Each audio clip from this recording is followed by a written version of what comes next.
Tu es là. Pardon. Bonjour.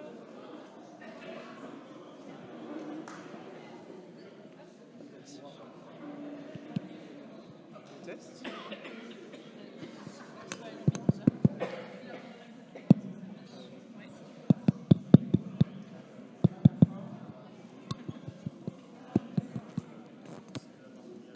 Si vous voyez qu'il y a un des micros qui dysfonctionne, ou quoi, tout de suite vous prenez celui de l'autre et vous nous le redonnez. On verra avec les techniciens sur le switcher et vous en ramener un autre. On a qu'à salut Rim.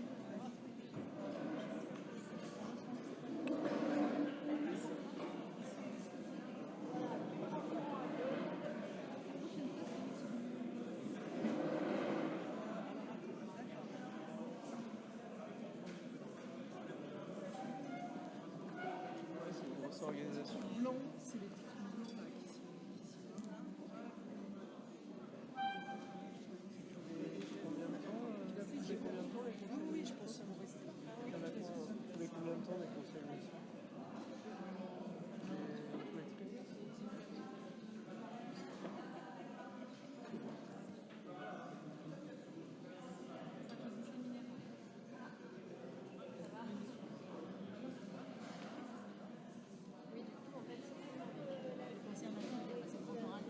Ah oui, c'est ça. Les caméras, en fait, elles sont sympa. Mais là-bas, la caméra que vous avez, non, vous allez être zoomé par autre chose. C'est pas comme si vous aviez une caméra juste devant vous. Ah oui, oui. Ouais, c'est plus discret, c'est sûr. En repressant.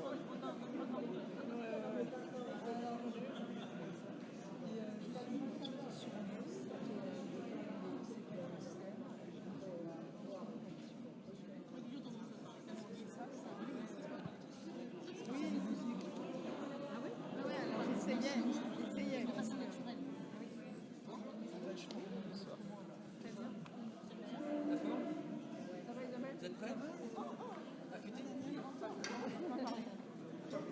Vous étonnez pas, à la fin, je pensais conclure, mais je ne peux pas parler. C'est moi qui vais me casser. C'est ça aussi. Le récit.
Bien, chers amis, merci. Oh là!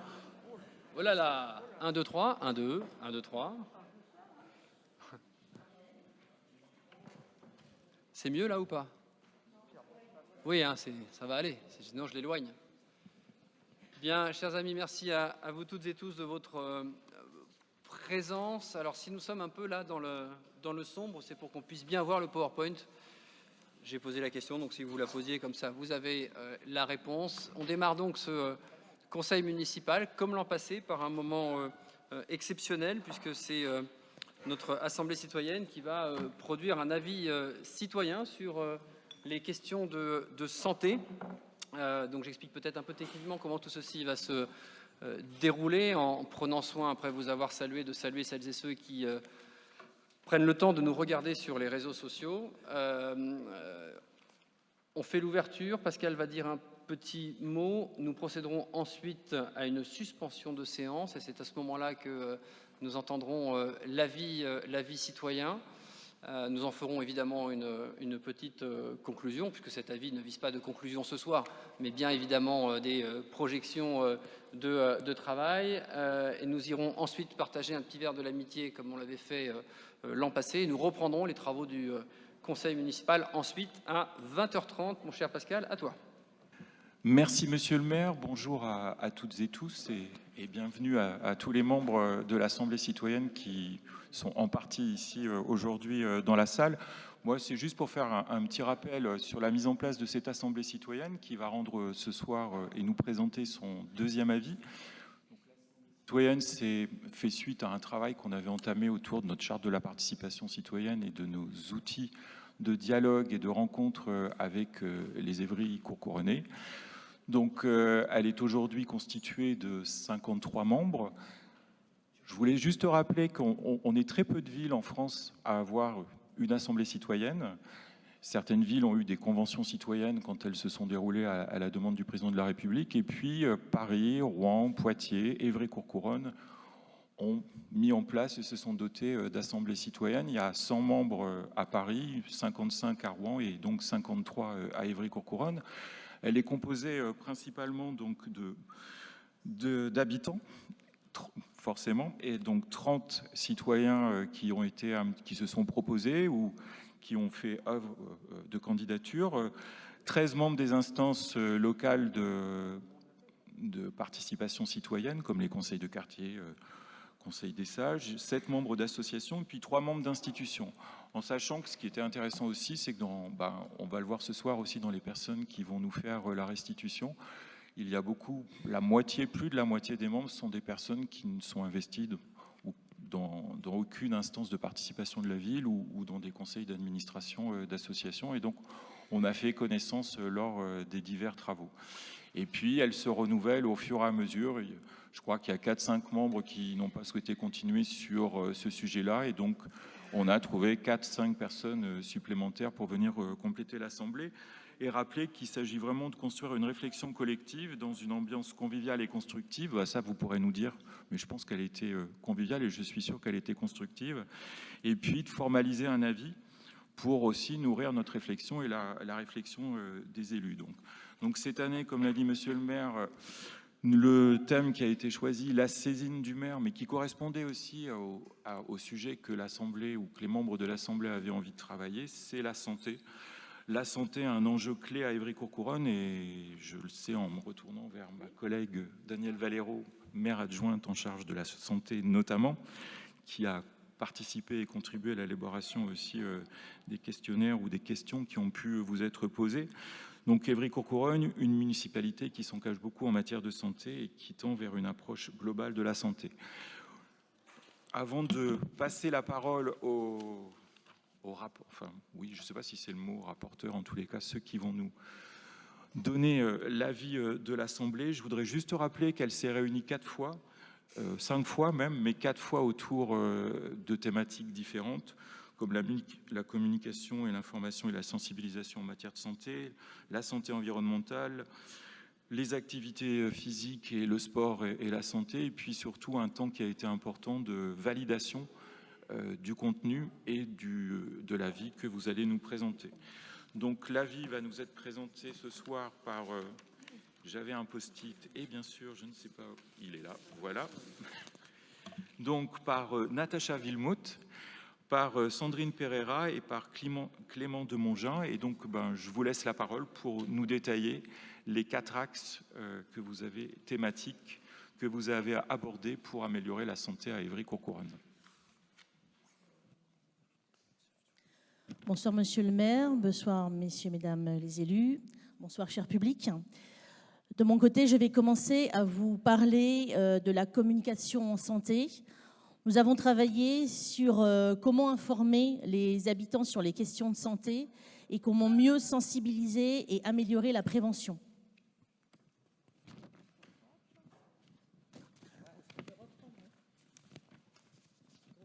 Bonsoir, monsieur le maire, messieurs, mesdames les élus, et bonsoir, cher public. Pour ma part, j'évoquerai donc la santé environnementale et le but étant de s'interroger sur comment favoriser un environnement favorable à la santé des habitants, notamment au regard des effets induits par le dérèglement climatique en cours. Bonsoir à tous. Donc de mon côté, je vais vous présenter la partie alimentation saine, équilibrée et durable. On a essayé de travailler sur les questions comment permettre aux habitants d'Évry-Courcouronnes de mieux manger, donc sainement, et quelles peuvent être les actions à mener dans ce but. Et pour conclure, je vais parler de la pratique sportive autonome. Nous sommes interrogés sur quels dispositifs seraient nécessaires pour un usage et un accompagnement des aires de pratique sportive autonome.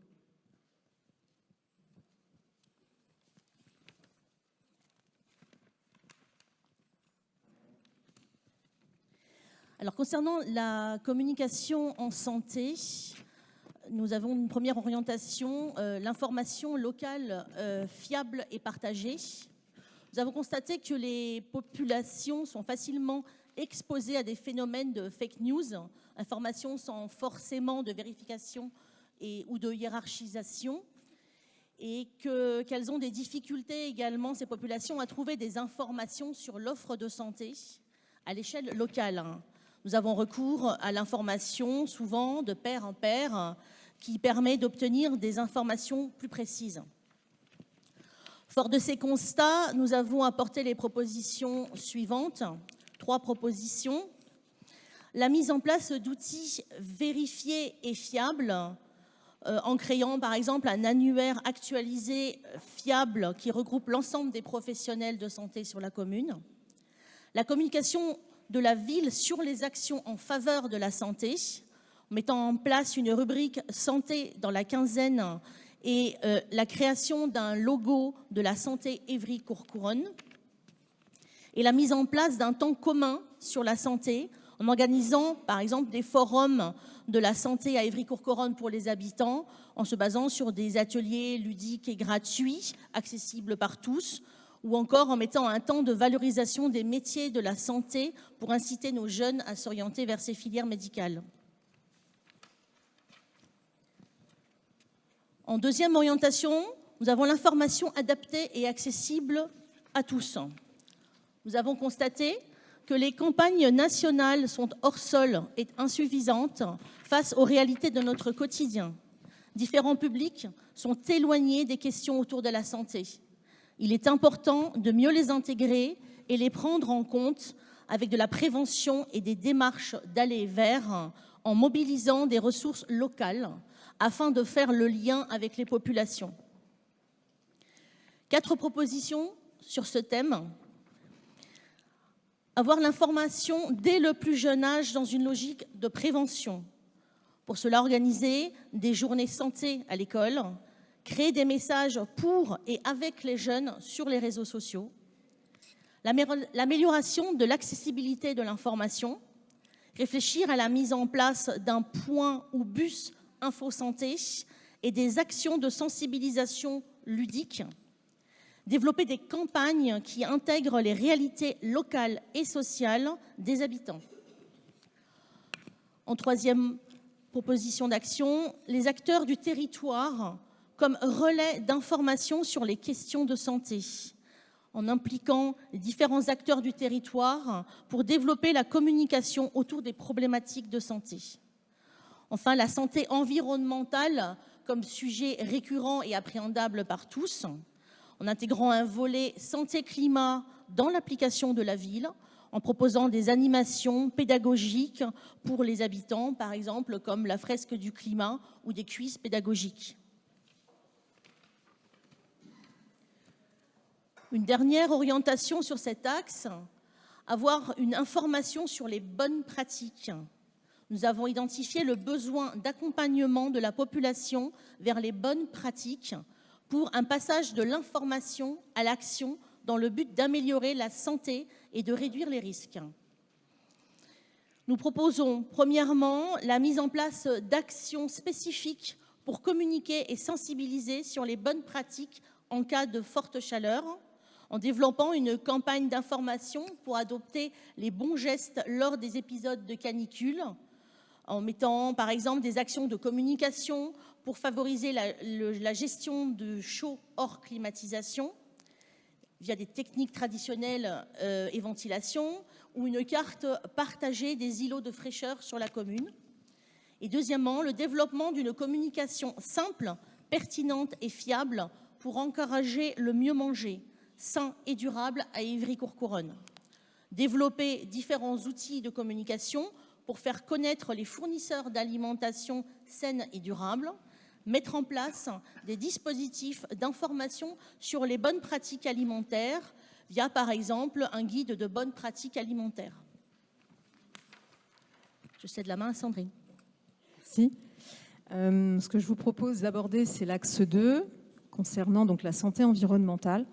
Donc en préambule, effectivement, aujourd'hui, nous faisons face à des enjeux climatiques avec différentes conséquences, telles que des dommages, on va dire, sévères sur les systèmes, on va dire, humains et naturels, ou encore l'intensification des événements climatiques, et qui sont extrêmes.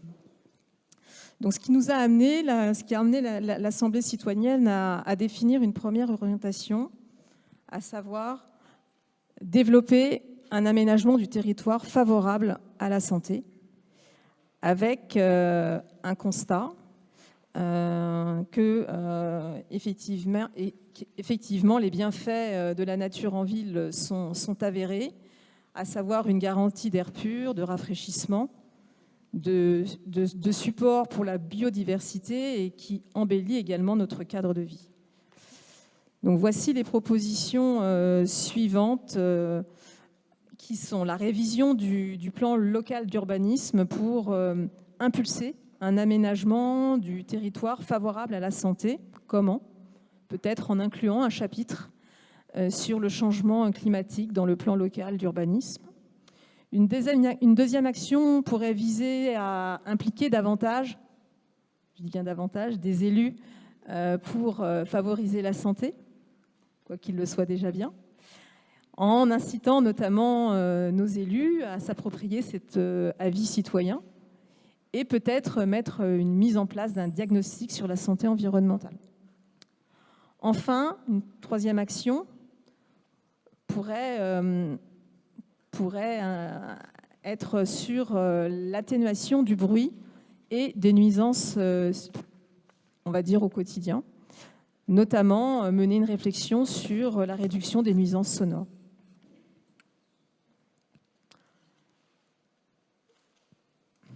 Merci. Nous avons également réfléchi sur une autre orientation, réduire les effets négatifs des vagues de chaleur et des canicules. Alors le constat, et on l'a encore constaté cette année, c'est que les phénomènes de vagues de chaleur dans les périodes estivales impliquent un besoin d'adaptation forte des habitants. Donc voici nos propositions d'action. D'une part, la réduction de la chaleur à l'intérieur des bâtiments, peut-être mettre en place des mesures favorisant l'adaptation du bâti aux fortes chaleurs. Ensuite, la création d'îlots de fraîcheur, dont on a parlé un peu plus en amont, pour atténuer les fortes chaleurs, créer des îlots de fraîcheur dans des espaces publics en utilisant l'eau et la végétalisation, favoriser la création d'espaces ombragés, type abri notamment, ou identifier des locaux refuges. Et enfin, une troisième action sur l'adaptation à l'augmentation des vagues de chaleur, en mettant en place une réflexion sur l'adaptation des horaires de travail et d'ouverture des commerces.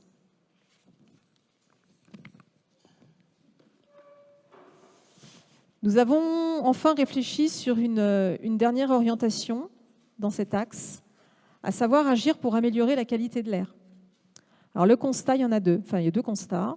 Nous avons fait le constat d'une ville innovante dans sa conception sur la question de la pollution de l'air, avec le principe d'urbanisme de dalle, qui permettait de séparer les circulations, ceux qui réduisait l'exposition aux pots d'échappement, notamment. Et un deuxième constat, c'est qu'il est essentiel d'identifier et d'explorer différents leviers pour réduire les polluants et ainsi améliorer la qualité de l'air.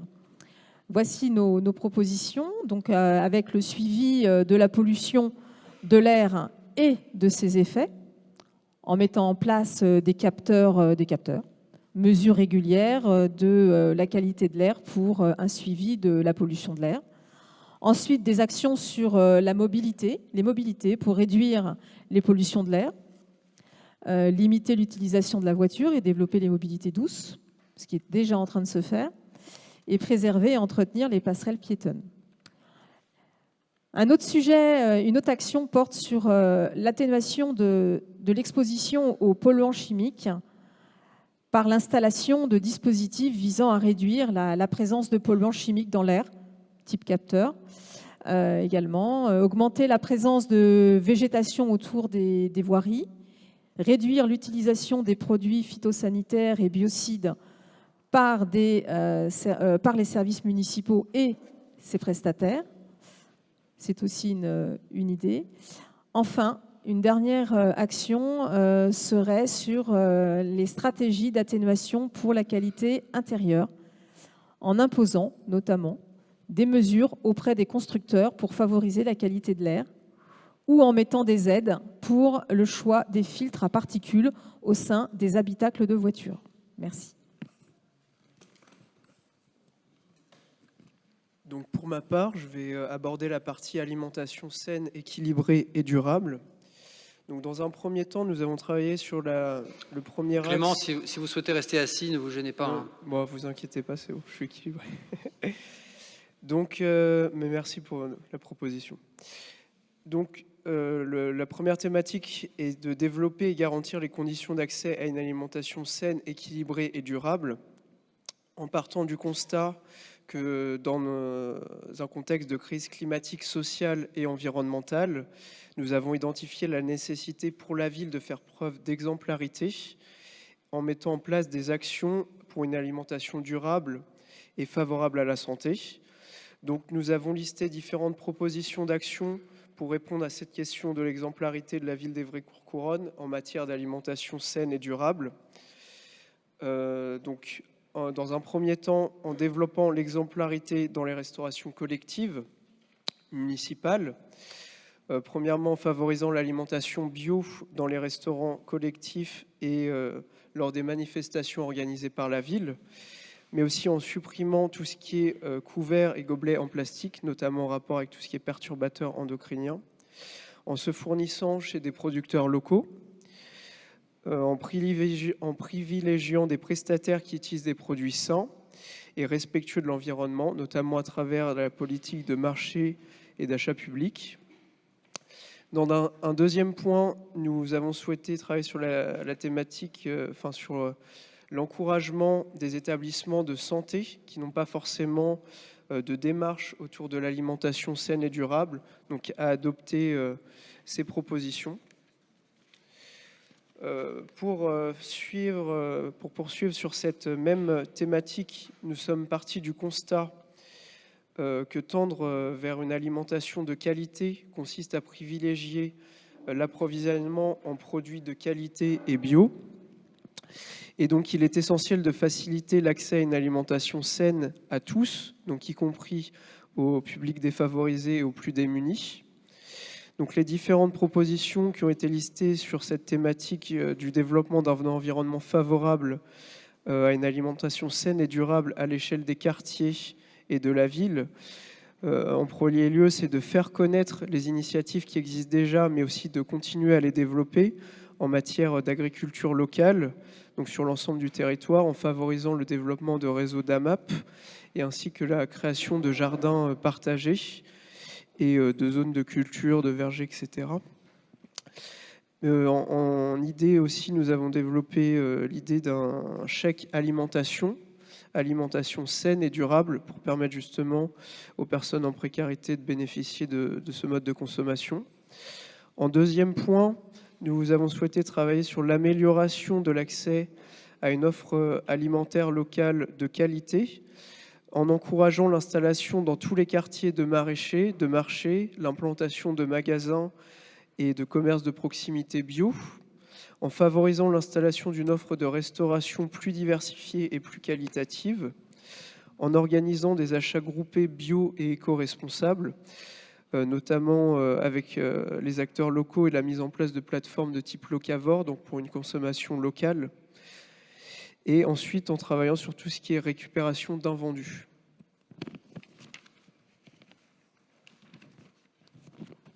La deuxième orientation dans cette même thématique consiste à la sensibilisation de tous les publics donc sur les bonnes pratiques alimentaires pour mieux manger. Et pour cela, nous sommes partis du constat que les changements de comportement alimentaire passent par la sensibilisation du plus grand nombre, donc aux bonnes pratiques, par une approche éducative de l'alimentation. Donc il est essentiel d'aller vers des pratiques plus responsables et respectueuses de l'environnement, mais aussi plus justes socialement. Pour la mise en place d'une démarche éducative visant à améliorer de façon progressive et significative les pratiques alimentaires à Évry-Courcouronnes, nous avons défini différentes propositions d'action. En premier lieu, de mettre en place des mesures pédagogiques et éducatives à destination des enfants et des publics fragiles, ce qui peut être fait par la mise en place d'actions de sensibilisation en faveur de l'éducation alimentaire et nutritionnelle, aussi en mettant en place des temps d'échange, de partage d'expériences et de connaissances, donc autour de la cuisine et de façon participative et conviviale. Et enfin, en mettant en place des activités visant à apprendre aux enfants à cultiver les aliments.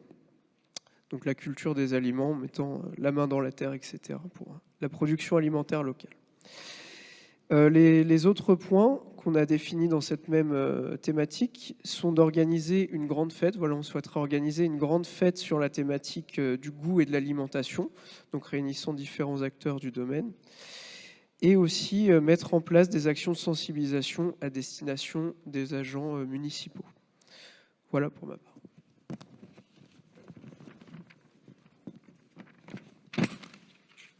Le quatrième axe et dernier axe donc abordé pendant l'Assemblée a consisté à parler donc de la pratique sportive autonome. Nous l'avons décliné en 4 orientations.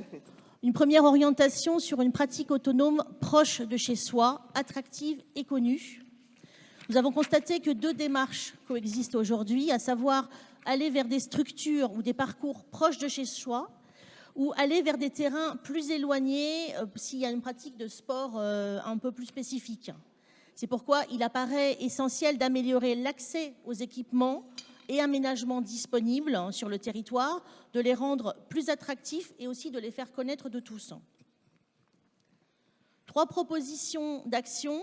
Tout d'abord, axer la visibilité des espaces supports de pratiques autonomes par des fléchages sur des parcs et développer une signalétique spécifique à la pratique autonome dans la ville, par exemple par la mise en place d'une carte interactive type plan de ville qui recense les parcours et les équipements.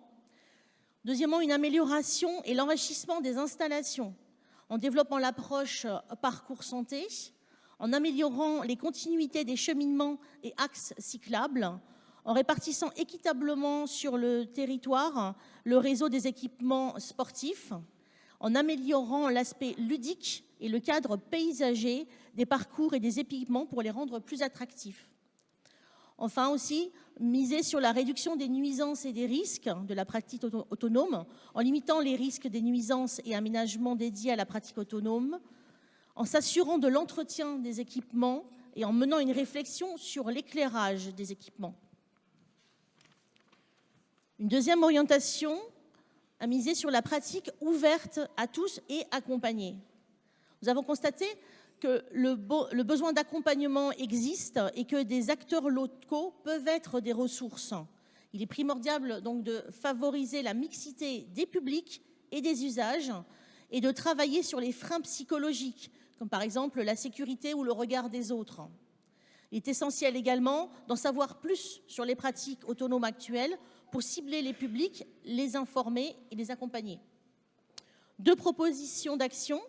Un développement de pratiques intergénérationnelles en proposant des plateaux sportifs qui favorisent la mixité des publics, en diversifiant les aménagements pour s'adresser à toutes les générations et en ouvrant le dispositif sport-loisirs à d'autres publics que les jeunes. Par ailleurs, accompagner les usages et réduire les freins à la pratique en faisant des clubs sportifs des ambassadeurs de la pratique autonome, faire découvrir dans le milieu scolaire certains sports peu connus et en organisant des sorties scolaires pour découvrir et favoriser la pratique autonome, mettre en place des panneaux explicatifs avec des QR codes sur les agrès sur chaque module et en proposant des aides permettant l'acquisition d'équipements sportifs ou informer des aides qui existent déjà. Enfin, une dernière orientation concernant la pratique autonome comme levier de découverte et de collectif.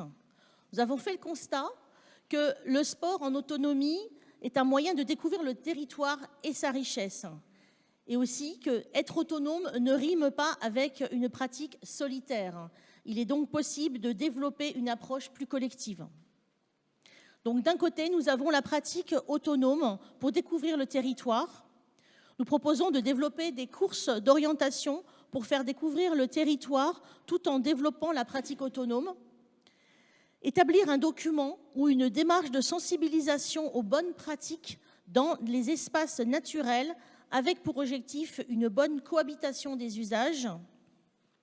Et de l'autre, nous avons donc le développement des démarches collectives en organisant un événement avec pour objectif d'inciter à la pratique autonome en collectif et à la découverte de nouvelles pratiques, de développer le côté challenge sportif au quotidien en proposant des défis à relever, de proposer un concours pour faire participer nos jeunes à la réalisation d'un équipement dédié à la pratique autonome et les inciter à la pratique sportive au travail, avec la mise à disposition de temps et d'équipements sportifs dédiés. Ceci clôt le 4e axe. Donc pour conclure, on espère que l'ensemble de ces propositions qui ont été formulées dans le cadre de l'Assemblée citoyenne, donc sur les diverses thématiques qui ont été abordées aujourd'hui, pourront vous inspirer dans le cadre d'une politique ambitieuse en matière de santé. Et j'aimerais ajouter que l'Assemblée citoyenne souhaite participer, accorde une attention particulière au suivi des différentes propositions et qu'elle souhaite mettre en place un comité de suivi pour ce faire et donc avoir la justification des différentes propositions, quelles propositions ont été acceptées, quelles propositions n'ont pas été retenues et pourquoi. Et voilà, être associé à la démarche pour la suite. Donc je vous remercie pour votre attention et d'avoir pris le temps de nous écouter. Merci beaucoup. Bravo.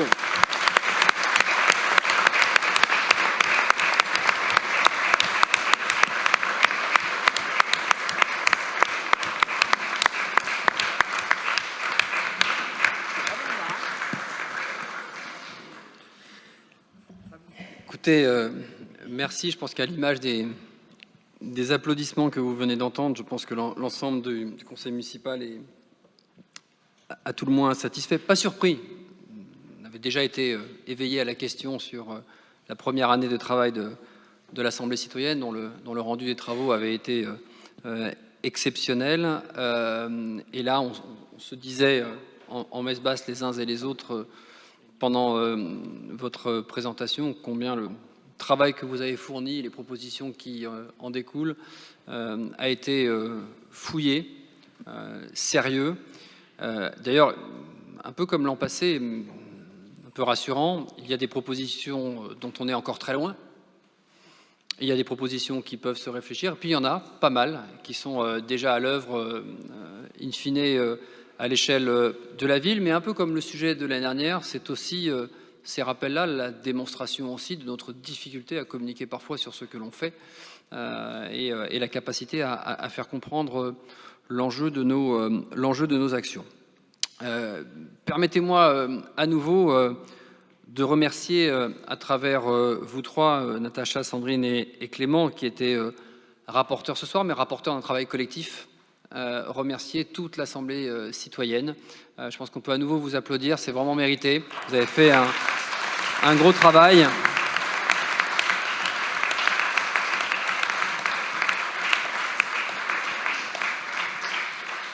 Évidemment, remercier, puisque vous avez été accompagné, mais j'y reviendrai dans un instant, nos équipes de la ville. Je vois Bertrand et Adrien au fond, et Isabelle qui est ici, qu'on peut applaudir également, qui vous a accompagné pendant l'ensemble de ces travaux. Je ne l'ai pas vue, je ne sais pas si elle est là ce soir, mais Pascal Échard également. Et puis un merci aussi pour l'accompagnement. D'abord sur cette matière dans laquelle elle excelle et qu'elle adore, Daniel Valero, ici à ma droite, et Pascal Chatagnon, qui ont accompagné ce travail sur... je viens de voir le docteur Lefebvre rentrer dans la salle discrètement. On lui donnera l'ensemble de la présentation. Qu'il puisse évidemment s'en saisir, puisqu'il fait aussi partie de celles et ceux experts de la matière qui nous aident à résoudre les équations difficiles de cette époque. La santé est évidemment un enjeu clé, et j'en prends d'ailleurs pour preuve, pour celles et ceux qui ne se souviennent pas forcément comment s'organise l'Assemblée citoyenne, mais c'est à tour de rôle que la ville vous confie un travail sur une thématique qu'elle choisit, et puis ensuite c'est vous qui vous auto-saisissez. En l'espèce, sur ce sujet, c'est vous qui vous êtes auto-saisi et on voit bien à travers vos propositions que vous ne l'avez pas fait pour rien, que vous avez été au bout de la logique, avec, comme je le disais, des préconisations. Certaines ont vu le jour, mais j'ai quand même regardé quelques élus concernés par les politiques publiques que vous avez citées et que vous avez égrenées, notamment celles autour du sport. Et quand on connaît dans l'équipe municipale les combats d'Ivan Kouvida, notamment sur la pratique autonome, la façon de revoir complètement les espaces publics du sport sur le terrain, on voit bien que vous avez, d'une certaine manière, tout en travaillant très précisément sur les sujets, tapé large, en tout cas par porosité et transversalité dans les sujets qui sont les nôtres. Alors évidemment, à ce moment-là, je ne peux vous dire que, et merci pour les propositions, et que nous sommes nous-mêmes très engagés sur ces questions de santé, à une période où les problématiques, notamment en termes d'accès aux soins, sont évidemment de plus en plus prégnantes. On évoque assez souvent avec le docteur Lefebvre les cohortes de départ à la retraite des médecins du baby-boom qui ont finalement peuplé notre ville nouvelle, et qui, même s'il y a une pénurie de médecins, ce qui peut d'ailleurs parfois sur certains territoires se discuter, mais en tout cas un effet générationnel, chez nous il est encore plus accentué par la création même de la ville nouvelle et l'arrivée massive de population sur une période finalement très courte, et qui évidemment amène à un changement quasi général de médecins sur la ville. Mais c'est aussi une autre façon d'appréhender les questions de santé. Vous avez évoqué la santé alimentaire, la santé par le sport. On évoque dans des groupes de travail la santé dans son organisation territoriale. On évoque la question de l'hôpital et de l'universitarisation. On évoque la question de la recherche à travers le Génopôle. Et puis bien sûr, il y a aussi, comme dans bien d'autres politiques publiques, malheureusement d'une certaine manière, la nécessité pour les collectivités locales, pour les mairies en particulier, de s'investir sur la question de la santé, tout autant d'ailleurs en fonctionnement, puisque nous recrutons nous-mêmes maintenant des médecins. Enfin, quand je dis maintenant, c'est très ancien sur Aix-Évry. Nous construisons nous-mêmes les bâtiments. C'était ancien sur les Épinettes. Ça commence à avoir une petite dizaine d'années, même si ce n'est pas la même destination d'organisation technico-administrative, mais quand même, si je pense à la maison pluridisciplinaire de santé de Simone Veil du quartier du Canal, qui est sur une compétence qui n'est pas du tout communale, un investissement de 2 500 000 € pour avoir un bâtiment dans lequel pouvoir offrir des réponses aux besoins de santé du territoire. Alors vous avez évoqué un élément consubstantiel de la création de cette assemblée citoyenne, qui est le comité de suivi. Et donc évidemment, nous ne pouvons que répondre favorablement à cette demande de comité de suivi, en prenant un engagement public d'ailleurs, puisque quand ça va bien, je le dis, et quand je ne suis pas content, je le dis aussi. On n'a pas forcément été très brillant sur le comité de suivi de la première année de l'Assemblée citoyenne. Alors évidemment, les sujets sont toujours là, donc on a le temps de se rattraper, mais je demande collectivement à nos équipes, élus et administrations, à ce qu'on soit bien meilleur sur la question du comité de suivi et de l'avis de la dernière et de cet avis sur la santé. D'autant que sur la santé, on a un chantier devant nous qui va permettre, d'une certaine manière, de travailler, de mouliner les préconisations qui ont été les vôtres, puisque au début de l'année prochaine, là nous sommes en phase de bilan, nous travaillerons à la création de la future génération de le contrat local de santé sur la commune. Donc d'une certaine manière, ça tombe bien, c'est le bon moment, puisque on va avoir à se reposer toutes ces questions. Donc voilà ce que je pouvais vous dire en vous remerciant à nouveau sur ce travail dont on va évidemment se saisir. Danielle Valero va continuer de le suivre évidemment, puisqu'elle pilotera toute l'organisation autour du CLS sur l'année prochaine. Et puis quant au sujet de la commande que nous ferons à l'Assemblée citoyenne pour l'année qui s'ouvre à nous, on n'a pas encore tranché. Donc on réfléchit et puis on vous dit très vite. Daniel, un petit mot complémentaire ? Oui, en m'excusant parce que j'ai une extinction de voix, comme vous pouvez l'entendre. On a beaucoup parlé ici, vous vous rappelez, du centre de santé des Épinettes, la difficulté, parce qu'on a des médecins qui étaient partis, etc. etc. Eh ben, j'ai une très très bonne nouvelle pour vous, une très bonne nouvelle pour tout le monde, mais aussi, surtout pour les habitants de la ville. On a recruté en l'espace de 15 jours 3 médecins pour le centre de santé des Épinettes, et 2 d'entre eux, le 3e commencera en novembre, mais 2 d'entre eux, 2 femmes d'ailleurs, ont déjà commencé. Donc voilà, le sujet est maintenant derrière nous. On a d'autres recrutements à venir, mais en tout cas, on n'est plus dans la situation où on était quand on en a parlé plusieurs fois ici. Merci à toutes et tous de votre mobilisation sur ce sujet. Je propose donc une petite levée de séance et puis que nous allions partager un verre de l'amitié en vous remerciant à nouveau pour l'engagement citoyen exceptionnel qui est le vôtre. Merci.